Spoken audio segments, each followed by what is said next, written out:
ба Думаи Русия пешниҳод карданд, ки аз муҳоҷирон барои интиқоли пул маблағи иловагӣ ситонанд.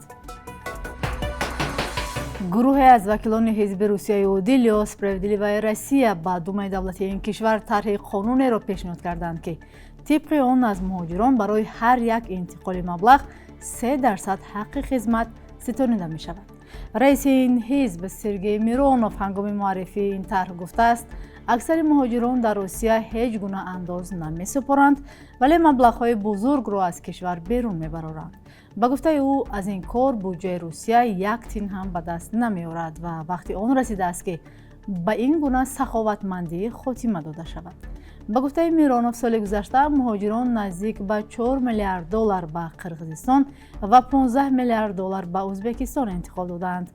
вай ҳамзамон дар суҳбат ба хабарнигори Вестирӯ иддао кардааст, ки соли гузашта муҳоҷирон наздик ба $8 ё $9 миллиард ба Тоҷикистон маблағ интиқол доданд, аммо дар ин бора далели мушаххас наовардааст.